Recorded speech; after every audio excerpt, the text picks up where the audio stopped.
Prepare the toys and materials. Strip a wire. Put it into the cold press needle hole. Use the wire diameter to press it tightly. Observe whether it is placed in place.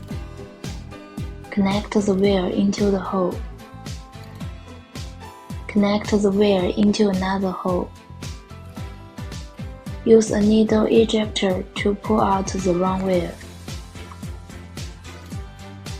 Thread the wire into the base. Tighten the screws. Thread the wire into the upper shell. Tighten the screws. Install the upper shell and base. Tighten the lock buckle.